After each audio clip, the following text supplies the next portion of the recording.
Friday फिल्मवर्क्स के लिए काम करता हूँ, लेकिन फ्राइडे टू फ्राइडे मैं जीता नहीं, मैं थोड़ा सा हैंडीकैप्ड हूँ। नीरज पांडे के बारे में मैं यही कहूँगा कि इतना प्रिसीजन, मतलब 19 का 20 नहीं हो सकता उनके साथ। एक्चुअली इस सीजन की पिचिंग ही बहुत अलग है, इस बार का जो एक्शन है वो बहुत बड़ा है। देखिए सर, सबसे पहले सवाल आपसे है, 5 साल का लंबा गैप है, इस बीच में आपने OTT के लिए बहुत सारा काम किया, तो हिम्मत सिंह का जो किरदार था वो आपके अंदर था या आपने इरेज कर दिया? कैसे मेंटेन किया उस किरदार को? काफ़ी लंबा गैप भी रखा हुआ है घर के कोने में रखा हुआ है इसको। ऐसा नहीं होता। एक तो पहली बात तो ये 5 साल थोड़ा सा मनगढ़ंत है, क्योंकि वो 2.5 साल, मेरे ख्याल से 2.5 साल पहले हमने 1.5 किया था, और तो इसलिए 2.5 साल हुए हैं। उतना टाइम लगता है बहुत ही। आपने अगर ट्रेलर देखा हो जी, बहुत बड़ी चीज़ है यहाँ, तो उसको करने में टाइम लगता है। और जहाँ तक हिम्मत सिंह का सवाल है, वो वो रहता है हर एक्टर के पास जो किरदार करता है। इतना ही है कि हर बार वो आसान होता जाता है, बिकॉज हर बार सिर्फ हम इतना देखते हैं कि क्या नया पहलू नीरज ने इस बार लिखा है उसके बारे में। एक बार वो पता चल जाए तो हमें मज़ा आता है करने में। बाकी हिम्मत सिंह तो हिम्मत सिंह नहीं रहेगा। इस बार हिम्मत सिंह का सामना साइबर टेररिज्म से है, तो क्या चुनौतियाँ रही आपको? वो साइबर थोड़ा सा प्रॉब्लम है मेरे लिए पर्सनली। मैं कुछ खास जानता नहीं उसके बारे में, लेकिन इस दौरान मैंने काफ़ी कुछ सीख लिया था। और मज़ेदार एरिया है। इतना ही है कि टेक्नोलॉजी हर तरफ से अच्छी ही होती है, इसके पीछे इंसान जो है वो अच्छा या बुरा होता है, तो वो उसका इस्तेमाल कैसे करता है। लेकिन ये फैसिनेटिंग वर्ल्ड है साइबर वॉर। और वो करने में प्लस सेट पे काफ़ी सारे एक्सपर्ट्स थे हमें समझाने के लिए कि क्या हो रहा है। आप देखेंगे तो आपको भी बड़ा मज़ा आएगा। असल ज़िंदगी में कितने टेक्नोलॉजी फ्रीक हैं आप? मैं थोड़ा सा हैंडीकैप्ड हूँ इस मामले में। मैं उतना जानता नहीं हूँ। जैसे मैंने उस दिन स्टेज पे भी कहा था कि मेरा सबसे पहला email ID was cyber reluctant तो वो @whatever.com। आप क्यों दूरी बना के रहते हैं? क्योंकि आजकल का जो टाइम है सब कुछ AI और टेक्नोलॉजी के इर्द गिर्द है, तो आपने वो डिस्टेंस क्यों बनाया हुआ है? नहीं, कभी कभी इंसान का भी फ़ायदा होता है, इंसान बने रहने का। और आर्टिफिशियल चीज़ें थोड़ी सी मुझे खटकती है, चाहे वो इंटेलिजेंस हो या कुछ भी हो। और ऐसा ये अक्सर या एक प्रश्न आता है कि आप क्यों नहीं घुसते हैं, तो आप ये कभी पूछते नहीं मुझसे कि आप स्विमिंग में ओलंपिक्स क्यों नहीं लेते हो। It's as good as that. So ऐसा नहीं कि मतलब एक चीज़ है तो उसकी होड़ लग जाए। मुझे उस पर कम रुचि है, इतनी सी बात है। मुझे नफ़रत नहीं है उस चीज़ से। मैं बहुत ही सकारात्मक तरीके से बोल रहा हूँ उस चीज़ को, कि मेरी कमज़ोरी है कि मैं उसमें रुचि इतना नहीं रखता, और जो रुचि रखते हैं उनसे मैं ईर्ष्या भी करता हूँ कि इतना अच्छा करते हैं। Even the reels, I mean I find them fascinating. किस तरह से वो लोग फट रील्स काटते हैं, बनाते हैं। हमें सोचना पड़ता है हर बार कि कैसे भैया तस्वीर खींचें। तो वो अपने आप में एक हुनर है जिसकी मैं सराहना करता हूँ, ऐसी बात नहीं। पर इसी बात पे जब बाय चांस मुझे मेरे इंस्टाग्राम पे नोटिफिकेशन आता है that KK Menon has liked your story, मेरे लिए बहुत बड़ा फैन मोमेंट हो जाता है, बिकॉज आई नो कि कितना कम है इंस्टाग्राम पे। तो the other day when I posted something with you and I was like oh I was like okay not bad, I did something okay. तो जैसे सोशल मीडिया की बात हो रही है, काफ़ी एडिक्टिव है, तो आपका कितना टाइम स्पेंड जाता है सोशल मीडिया पे? बहुत कम जाता है। रेलेवेंट चीज़ें करते हैं। ही तो इज बीइंग वेरी ऑनेस्ट, हमारा तो आई थिंक बहुत ज़्यादा जाता है। He is being very honest, इनका बहुत कम जाता है। और क्या है ना, एक टेक्नोलॉजी जो है ना वो सिर्फ सोशल मीडिया नहीं होता है। टेक्नोलॉजी बहुत सारी चीज़ें हैं। For example this film couldn't have been made without technology, so technology has got other aspects. हम लोग हमेशा उसको सीमित करते हैं सोशल मीडिया, फलाना ढिमकाना, इसमें वो तो है technology, but apart from that technology the field is too large, बहुत बड़ा है ना। करण और मुजम्मिल, आप बताएं, आप दोनों पहले सीजन में भी थे, इस सीजन में दर्शकों को क्या नया देखने मिलेगा आप दोनों से, एक्शन के तौर पे या फिर कुछ डिफरेंट? आई फील ये सीजन की पिचिंग ही बहुत अलग है, from the first season. And it's a fact कि इसको 5 साल नहीं हुए, there was a 1.5 that came in the middle.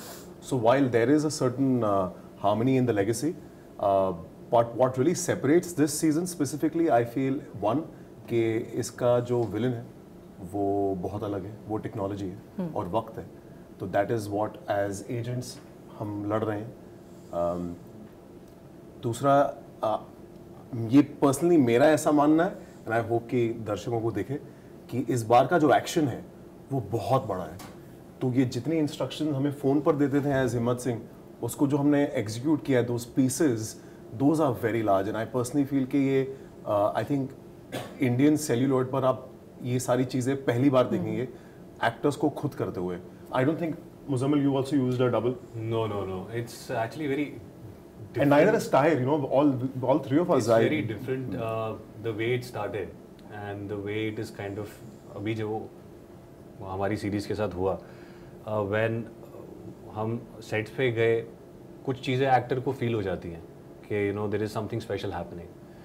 And वो पहली सीरीज में भी पता चल गया था, बट इस सीरीज में बहुत ज़्यादा स्ट्रांगली कम क्रॉस आया जो स्केल है इसका, और स्पेशली इन टर्म्स आपने एक्शन का पूछा कि it's larger than life, it's huge, there tremendous sequences जो आई थिंक हमने बहुत कम इंडियन सिनेमा में, इवन फिल्म्स में बहुत कम देखे हैं। And sir is somebody who really loves to shoot very realistically.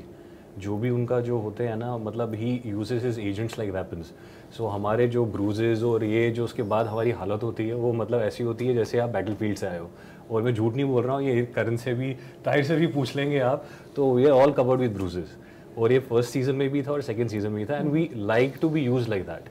I personally like love being use like that because मेरी जो एक्शन की एक प्रिपरेशन भी होती है पहले से, या मैं मार्शल आर्टिस्ट हो, और coming into the series I love to bring that, all of that जो मैंने सीखा हुआ into the series. And as far as the scale goes, it just multiplied it by 10 times and that's what you get. That's the scale of the series. So you bring your ace game into the series every time you come here. So yeah. Tahir आपके पास आते हैं, आपने क्या कसम खा रखी है कि नेगेटिव में ही चमकना है मुझे? नहीं, कसम खा रखी है कि चमकना है, वो नेगेटिव हो या पॉजिटिव वो मेरे हाथ में नहीं है। मर्दानी आपके लिए आपको अवार्ड भी मिला, उसके बाद से आपके नेगेटिव शेड्स को ही ऑडियंस सबसे ज़्यादा प्यार दे रही है, इसको कैसे देखते हैं? मैं अपने आप को खुशकिस्मत मानूंगा। वो जो मर्दानी जो फिल्म थी वो मेरा डेब्यू था, और आई थिंक मैं झूठ कह रहा हूँ अगर मैं ये कहूँगा कि मैंने वो चुना। आई थिंक बॉम्बे में कुछ पार्ट्स ऐसे हैं दैट दे चूज यू। जब YRF और प्रदीप सरकार जैसी एक प्रोजेक्ट आया था तो मैंने I didn't have a choice really. बीच के दौरान में काफ़ी अलग अलग शेड्स के किरदार किए हैं, और ये आई थिंक 10 साल बाद एक नेगेटिव मैं फिर कर रहा हूँ। और अगर दोनों में तुलना की जाए तो मैं ये कहूँगा कि मर्दानी में एक गैंग रन कर रहा था मैं दिल्ली में, और यहाँ पर यूरोप में एक एम्पायर रन कर रहा हूँ, तो थोड़ी तो प्रोग्रेस हुई है लाइफ में। एंड जब मैंने नीरज सर से इस किरदार के बारे में पहली बार सुना तो मैं भावुक रह गया, क्योंकि अक्सर जब आप एक नेगेटिव कैरेक्टर के बारे में सुनते हैं तो वो हथियारों से जो है अपना बल दिखाता है, पर यहाँ पर वो अपने दिमाग से खेलता है। इसीलिए अगर आप गौर से ज़रा देखें तो सुधीर का मतलब होता है इंटेलिजेंस, जो कि इस किरदार का नाम है, and data is his weapon. जो लोगों की प्राइवेट डेटा जो है, डिफेंस सिस्टम जो डेटा पर चलते हैं, तो ये मेरे लिए बहुत इंटरेस्टिंग था, क्योंकि एक नई पीढ़ी का, नए दौर का एक एंटागनिस्ट है। और आज की राजनीतिक माहौल को अगर देखा जाए तो ये एक बहुत बड़ा सवाल भी खोलता है कि असली में इंटेलिजेंस क्या है, और सिक्योरिटी जो देश की सिक्योरिटी मानते हैं वो क्या है। तो अभी के टाइम में आप लोग कितना डेंजरस मानते हो AI को? और जैसे कि इंडिया लार्जेस्ट UPI यूज़र्स यहाँ पे हैं, तो जिस तरीके से मिसयूज़ हो रहा है, बीच में बहुत सारे एक्ट्रेसेस के, मतलब रीसेंट की बात कर रही हूँ, डीप फेक वीडियोज़ भी बने, फ़ोटो भी हैं, तो आप लोग कैसे देखते हो? और ये कहीं बहुत बार फैंस की तरफ से ही क्रिएट किया जा रहा है, तो कितने चैलेंजेस आपको नज़र आ रहे हैं? आप सबसे मेरा सवाल। मेरी मम्मी और पापा दोनों के पैसे कट चुके हैं बैंक से, इट्स अ फैक्ट। उनके दोनों के कट चुके हैं, उन्होंने पता नहीं मतलब I am not making it up, my dad I think he, उनको कुछ कॉल आया था, वही जो नॉर्मल आता है, and he is being a very simple man, उन्होंने बता दिया अपनी डिटेल्स। मेरी मम्मी को एक व्हाट्सएप पे फ़ोटो आया था, डिजिटल अरेस्ट की बात कर रहे हैं आप? या, एंड उन्होंने बोला कि पहचाना कौन, एंड वो दैट पिक्चर वाज ब्लर, तो उन्होंने वो क्लिक किया और उसके बाद उनका फ़ोन ही नहीं चला, and we got to know that bank से पैसे कट गए। तो मतलब ये सब चीज़ें इतनी एडवांस्ड हो रही हैं, जो वायरसेस आ रहे हैं, इट्स क्रेजी, इट्स क्रेजी। इसकी अगर तुलना एक फिजिकल टेक्नोलॉजी से करनी हो तो अगर आप न्यूक्लियर टेक्नोलॉजी को देखें, if people want you can use it for a lot of good. Nuclear energy जो है बहुत पॉजिटिव चेंज ला सकता है, and if you want it can be used for bad, like a nuclear weapon. AI को मैं digital world में वो similar मानूंगा कि it can be used to improve a lot of systems and do well, but if it's in the wrong hands it can do a lot of damage. क्या ये special ops audience को एक awareness message देगी अब? उम्मीद तो यही है. I mean, I feel like more than awareness, अगर एक basic education हो जाए, that's good. But at the end of the day, I feel like it's also entertainment. It's a ride you're supposed to enjoy. ये ज़्यादा preachy नहीं है उस tonality से. ताहिर, मेरा सवाल आपसे ये है कि नीरज पांडे की दुनिया में आके आपको कैसा लग रहा है? क्या सीखा, क्या अलग लगा? हर एक्टर का मतलब फिलहाल के टाइम में सपना है कि उनके लिए काम करना, तो आपकी एंट्री हुई है. जी बिल्कुल. पहले तो मैं एक लंबी सांस ले लूं क्योंकि ये बहुत बड़ा आंसर है. मैं स्कूल और कॉलेज में वेडनेसडे और स्पेशल 26 जैसी फिल्म देखकर बड़ा हुआ हूँ. एंड मेरे लिए नीरज पांडे सर का काम, क्योंकि अक्सर जब एस्पियोनाज के बारे में बात करें तो वो फिर थोड़ा क्या फ्लैम्बॉयंट मिशन इम्पॉसिबल स्पेस में जो है दिखाया जाता है अनरियलिस्टिक, पर जिस तरह रियलिटी में रूटेड सीजन 1 जो था, जब मैंने पहली बार ट्रेलर देखा और इनका शो देखा, तो for me it was an amazing first step in Indian OTT platform. और जिस तरह का सक्सेस इन्होंने एंजॉय किया, to be a part of something that's so successful was a huge honour. It was a very humbling phone call to get. And Neeraj Pandey के बारे में मैं यही कहूँगा कि I have never met a man with, and I am sure सब agree करेंगे मेरे साथ, कि इतना प्रिसीजन, मतलब 19 का 20 नहीं हो सकता उनके साथ. वो इतने प्रेप के साथ आते हैं कि he already sees the edit in his mind when he is shooting with you. And as an actor that makes you feel very safe कि आपके डायरेक्टर के पास इतनी क्लैरिटी है कि वो जानते हैं कि exactly what he wants, and जब वो मिलेगा he will be happy with it. वो अलग बात है कि when he is happy and when he is not, I still haven't been able to tell. But it was it was a very enriching experience, and I was कभी excited डांट पड़ी? हाँ जी. कभी डांट पड़ी? नीरज सर के साथ डांट नहीं, वही तो एक एनिग्मा है जो है नीरज पांडे, क्योंकि आप I think may be they have worked with him longer so they can help me decode. Did he say moving on? Yes, that's good. Exactly. Normally अगर आप normally आप डायरेक्टर के साथ काम करते तो इधर भी से गुड और ग्रेट टेक और excellent. Neeraj Pandey it's moving on. तो अभी मैं पहले 5 दिन मुझे लग रहा था मैं कुछ गलत कर रहा हूँ. But you're bang on. Because the first season, even for me, right, and I was, Neeraj Pandey sir is such a big entity, and we're anyway such fanboys. Yeah. तो पहले तो डर लगे पूछने के लिए कि सर ठीक कैसा है. हाँ, पहले घबराहट बहुत होती थी कि आप बात भी कर सकते हो कि नहीं कर सकते, बिकॉज एक आप एक थोड़ा एक डिस्टेंस रखना भी चाहते हो out of share respect. Then Monday I like spoke to one on one. I was like sir थोड़ा आपको गाइड करना पड़ेगा कि आपके लिए क्या वर्क करता है. ही इज लाइक अगर मैंने शॉट दूसरा लेने के लिए मैं निकल चुका हूँ, दैट मीन्स मेरे लिए वर्क कर गया, मैं थोड़ी कॉम्प्रोमाइज करूंगा. साज़े बात तो सही है यार, स्टूपिड क्वेश्चन लग रहा था थोड़ा सा, but when he says moving on, I think now I have learned that he's okay with. Then it. finally I asked the people on set, has he got what he wants? Because you never know. I still don't know if he's got what he wants. What about you, KK sir? Do you also go through this with him? No, I've known Neeraj since very long, 90. So that's why he said moving on means that. Very early 2000s. So since television days. So we've done television together. Fantastic.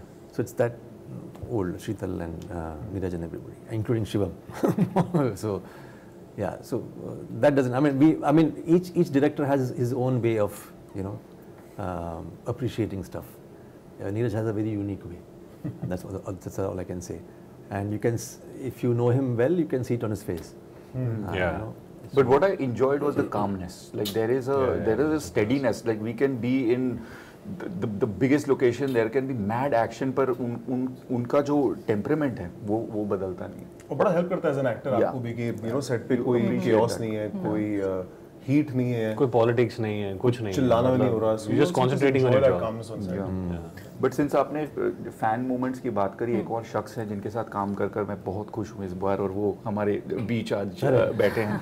बहुत कम actors मेरे ख्याल ऐसे हैं जो दोनों एक negative, एक antagonist भी प्ले कर सकते हैं and protagonist, and that takes a lot of just amazing, mind-blowing commitment to the craft, and I've grown up watching sir's work. Thank you. And I'm really honored to be a part of this. Thank you. I'm a bit jealous, yeah. I never get to shoot with sir. आप तीनों ने sir से मतलब set पे क्या सीखा है? होता है ना कि किसी को देख के भी आप बहुत कुछ सीखते हैं, तो सर की कोई अच्छी बात जो आप बताना चाहें? अरे यार देखो, तारीफों का पुल जो है मेरे तो बड़ा अच्छा है. और आप दोनों में तो सिमिलैरिटी भी है, आप लोग ने टेलीविजन से शुरुआत की थी, तो अब बताएं. नहीं, आप किसी भी, आप जितनी भी कोशिश करें, मैं पूरी जिंदगी निकाल लूं कि मेरी और सर के बीच में कोई सिमिलैरिटी कभी नहीं रहेगी. He is very senior like that. Television का बट मैंने सर से एक चीज बड़ी अच्छी सीखी है हाँ बिल्कुल, क्या था मुझे भी याद नहीं, बताइए. कि जिस तरीके से सर गाली देते हैं ना, अरे वो उससे ज्यादा मजेदार कोई चीज नहीं. हमारे ट्रेलर में एक गाली है. सही बोला है. हाँ, और आप लोग ट्रेलर की बात कर रहे थे, मैं बता दूं कि बहुत ज्यादा प्यार मिल और रहा है. सीजन 1 में भी, सॉरी I'm cutting you, हाँ, but season 1 also very good when you tell Kasab. पूरे नाम की ऑडियंस को के सर की एक्टिंग तो पसंद ही है, उनका वो जो सीन की बात कर रहे हैं, ऑडियंस उसको भी बहुत अप्रिशिएट कर रही. तो सर वो कैसे निकलता है इतने शटल तरीके से? मुझे नहीं हाँ सर, इतनी ऑनेस्टली गाली करिए सर, मतलब वर्कशॉप करना straight face पता. के इतना ही है साथ. कि उस शब्द को गाली ना समझो. हाँ.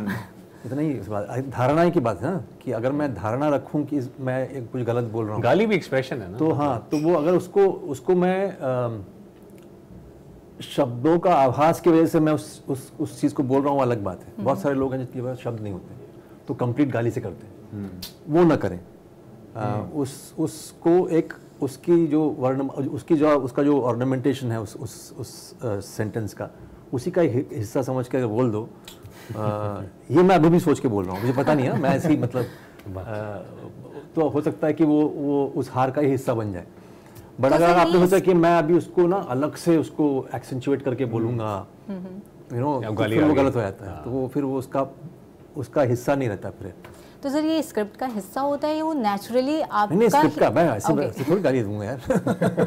नहीं, मतलब हिम्मत का किरदार वैसा है कि वो शब्द नहीं है तो वो फ्रस्ट्रेशन में गाली दे रहा है, तो वो देखो, एक बात है नीरज पांडे के साथ, he is one of the best writers I have ever known in my entire life of 30 years in the industry.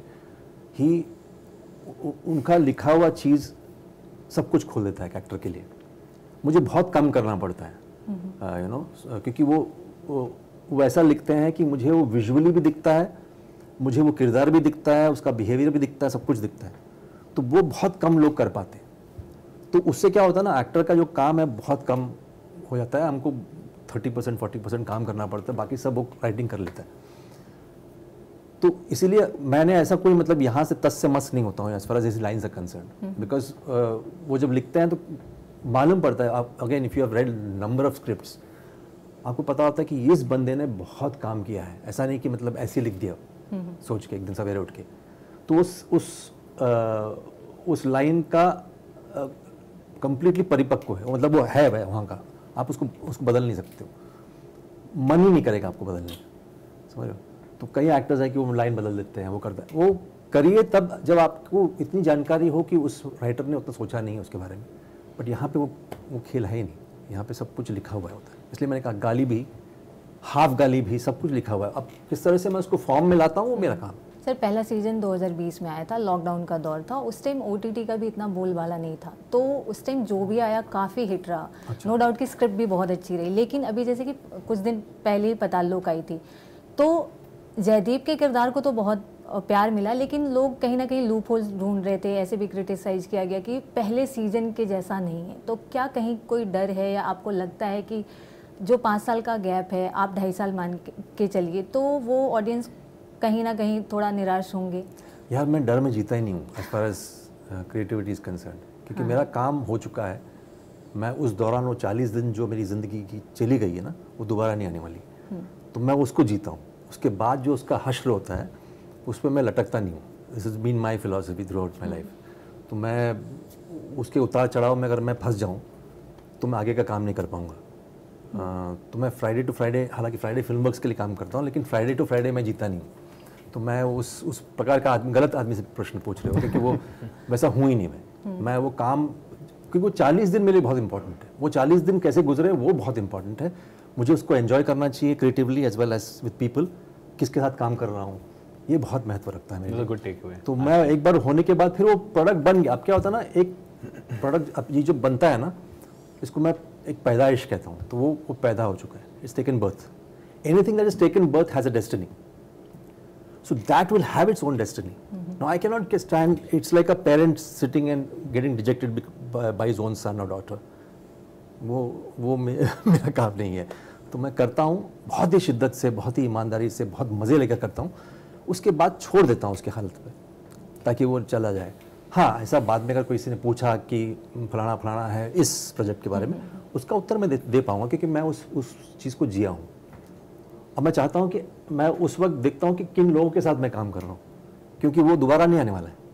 You know, वो 40 दिन दोबारा नहीं आने वाले हैं, वो चलेगा आपकी ज़िंदगी की। ये तो पर्दे पर रहेगा, यू नो, ये हमेशा रहेगा। एंड जहाँ तक मैं, for example, when I saw the trailer with everybody, first time I saw the trailer that day, it was huge and I felt proud to be a part of it. मुझे लगा कि यार ये बहुत ही बड़ा स्केल में बनाया है नीरज ने। मेरा भी अंदाज़ा नहीं था कि इतना बड़ा है, यू नो। वो थोड़ा सा देख करके मैं सहम गया था, मैं थोड़ा सा रुक गया था। मैंने कहा नीरज यार, आप तीनों का कोई टेक है इस पे? तो यही चीज़ है, मतलब जो सर ने बोला, मतलब you can only do as much as an actor. आप जो आपका टेक अवे यही होता है कि आप क्या एक्सपीरियंस लेके जा रहे हो सेट पे से। उसके बाद जैसे आप किसी को ट्रस्ट करते हो ना, ये वैसी चीज़ है कि आप किसी को ट्रस्ट करो और you don't know what that person will do with that trust. Is the same thing. We trust the audience because we know that we've received that love. And अब audience उस पर क्या रिएक्शन करती है वो उनका है, मतलब वो उन पे जाता है कि कल को वो कैसा रिएक्ट करते हैं. But we know that we have put our best foot forward. The team has put the best foot forward. Everybody has done their amazing, like the best work they could have possibly, and the rest is up to the audience to decide what they know. But some things that you can make out, and we feel that it's going to be one of the most special series, and from India, which is going to be in comparison with the international series, like it'll be one of the most talked about series, regardless. We know that for sure. Okay. करण, आपका TV पे भी काफ़ी सफल career रहा, OTT भी आपने खाकी किया, स्पेशल ऑप्स किया, ये भी काफ़ी हिट रही। कैसे देखते हैं इसको? मतलब OTT ने वो जो टीवी का एक टैग होता है, बहुत सारे एक्टर्स ने कहा है कि जब वो टीवी से आते हैं सिनेमा में तो वो एक टीवी का टैग होता है, तो आपने वो झेला, आपके लिए OTT की वजह से राहें आसान हुई? मैम, पहली बात तो मैंने वो झेला नहीं, मैं तो उसको एज बड़ा प्राउड क्राउन पहन के चलता हूँ, क्योंकि मैं एक्चुअली सबसे ज़्यादा शुक्रगुजार अपने करियर में अगर किसी चीज़ के लिए हूँ वो मेरे टेलीविज़न के दिनों के लिए हूँ। मैंने इतना ज़्यादा मज़ा अपनी ज़िंदगी में अपने 16 साल के करियर में कभी नहीं किया जितना मैं टीवी में करता था। उसके पीछे सबसे बड़ा रीज़न ये है कि आप हर दिन सेट पर जाते हैं, वो मुझे बड़ा अच्छा लगता है, क्योंकि इवन व्हेन यू आस्क्ड कि आपका टेक अवे क्या है जब आप एक प्रोजेक्ट करते हैं, कहीं ना कहीं एज एक्टर्स हम इसलिए इतना वक्त लेते हैं किसी एक स्क्रिप्ट को हाँ कहने के लिए from multiple things that you are offered, क्योंकि हमारा टेक बैक सिर्फ शूटिंग का एक्सपीरियंस होता है। सबसे पहले आप देखते हैं कि मैं मटेरियल के साथ कितना कनेक्ट करता हूँ, कि मुझे शूट करने में कितना चैलेंजिंग रहेगा, कितना मज़ा आएगा उस चैलेंज में, तभी जाके आप किसी स्क्रिप्ट को हाँ कहते हैं। उसके बाद आप देखते हैं कि कौन शूट कर रहा है, फिर आप शूटिंग एक्सपीरियंस को घर लेकर जाते हैं और आप फिर उसका जो फेट है वहीं पर ख़त्म करके आप निकल जाते हैं, because it's not in your control of the audience enjoys it और not. So for me TV for that reason is my सबसे मेरे पसंदीदा दिन है, क्योंकि आप हर दिन जाते हैं, आप हर दिन काम करते हैं और उस टाइम पे तो काम आता भी नहीं था। तो मैंने अपनी जितना भी मैं सीखा हूँ, सबसे ज़्यादा मैं सीखा टीवी से हूँ, तो मुझे बड़ा अच्छा लगता है अगर कोई मुझे as from any of my TV characters अगर कोई मुझे रिकग्नाइज करता है कभी भी। मैं भी जैसे रिसेंटली कान में था और मुझे एक्चुअली अंदाज़ा नहीं था कि फ्रांस में जाके कोई इंटरनेशनल लोग मुझे मेरे टीवी के नाम से जानते होंगे। So that for me was quite interesting. They were Moroccans and पता चला कि मोरक्को में यू नो इंडियन टीवी इतना लार्जली कंज्यूम होता है, second in Tunisia and even in France for that matter. I was like wow, this is so interesting. और हम उसी बात को एज इन हमारी ही इंडस्ट्री में बोलते हैं कि हम झेलते हैं, जो मैं जानता हूँ कि आपके सेंटिमेंट से आ रहे हैं। सो आई फील ये थॉट प्रोसेस बहुत इनकरेक्ट है। I feel as an actor आपका चार्म ही यही है कि आप टेलीविजन में भी काम करें, आप फिल्मों में भी करें, OTT में करें, आप थिएटर में भी करें। तो आपको नहीं लगता कि एज एन एक्टर तो आप हर चीज़ करना चाहते हैं। अगर आप मुझको पूछेंगे, मैं हर दिन काम करना चाहता हूँ, मैं हर प्लेटफॉर्म पे काम करना चाहता हूँ, मैं हर अपने डिजायर्ड मेकर के लिए काम करना चाहता हूँ। लेकिन OTT के बाद राहें थोड़ी आसान हो गई हैं, ऐसा नहीं लगता? I feel what has happened after special ops and खाकी, पहली बात तो उसका क्रेडिट मैं नहीं ले सकता, बिकॉज जैसा कि सर कह रहे थे कि जब आप नीरज पांडे के साथ काम करते हैं, और ये सिर्फ इसलिए नहीं कह रहे क्योंकि ये नीरज सर का शो है, अगर मैं कहीं और भी जाता है मैं बात बोलता और मैं बोलता हूँ एक्चुअली, जब उनकी तरफ से एक स्क्रिप्ट आती है ना, एज एन एक्टर आपका काम इतना आसान हो जाता है, बिकॉज वो टाइट स्क्रिप्ट है, पेज 1 to पेज अगर 100 है तो आपका मन ही नहीं करता कहीं पर आप कोई चीज़ चेंज करें। जब एज एन एक्टर आपको चीज़ मिलती है ना, तो आपका भी क्राफ्ट इंप्रूव हो जाता है। कहीं ना कहीं एज एक्टर्स बिकॉज हम फोरफ्रंट में होते हैं promotions and posters, so I feel like we end up getting more credit than we honestly deserve, because there's so much that goes into making something. So yes, definitely एक perception मेरा most definitely change हो गया, जो अगर आप मुझे पूछे as an actor मेरे हिसाब से उसकी ज़रूरत नहीं होनी चाहिए, क्योंकि अगर कोई टीवी से आया है, चाहे वो कहीं से भी आया है, चाहे वो आप कहीं से भी एक्टर बन के आते हैं, I feel as an actor आप एक्टर हैं, उसके पीछे एक टैग नहीं होना चाहिए कि आप टीवी से हैं, आप थिएटर से हैं, मतलब कल को आप ऐसे तो नहीं लिखेंगे OTT current actor, so I never understand why you tag an actor. So it's been fortunate. I'm really happy that इतनी wide acceptance मिली है. लोगों को लगता है कि मुझे आज काम आता है. वो I think बहुत बड़ा एक facilitator हो जाता है एक नए काम के लिए. And definitely the shows that we're talking about are shows of legacy. Like Special Ops today, even after 5 years from the day one, is such a massive property. जैसा कि सर कह रहे थे, when you're sitting and you're watching the trailer, आप भूल जाते हैं कि आप एक्टर हैं शो में, आप ऑडियंस बन जाते खुद से. So मैं also clapping and I'm whistling, हमने क्या बनाया है. मैंने सर को मैसेज किया, मैं कहा सर मौका नहीं मिला आपको बताने का, बट क्या शो बनाया आपने. वो भी सोचते होंगे क्या क्या बात कर रहे हैं यार. नहीं ऐसे ही होता है, बट ऐसे ही हो जाता है.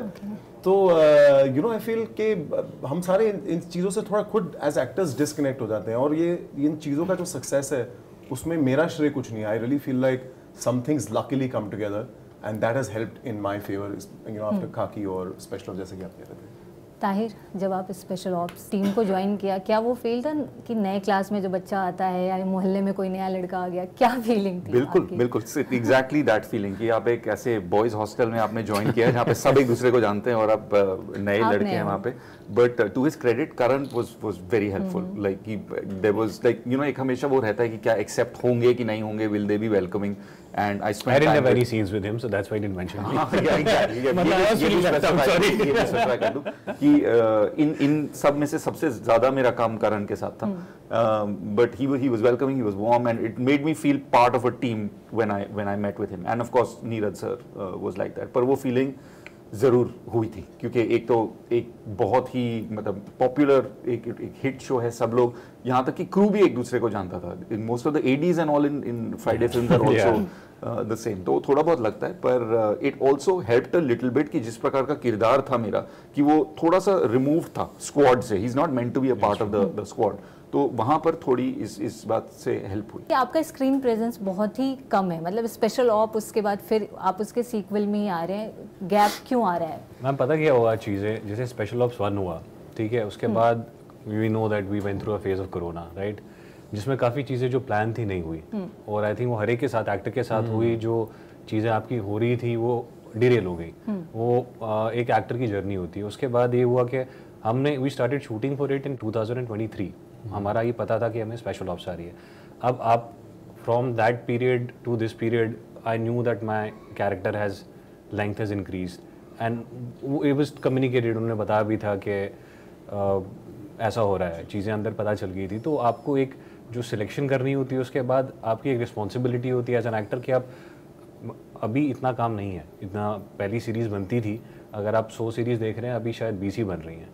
तो आप उसमें से अगर आपके पास कोई अच्छा मटेरियल आता है तो आप बहुत लकी हैं एज एन एक्टर. और आप वो चीज़ ख़राब नहीं करना चाहते हैं. आप चाहते हैं कि आप अगर यहाँ पे पहुँचे हैं तो आप यहाँ पे कैसे जाएँ.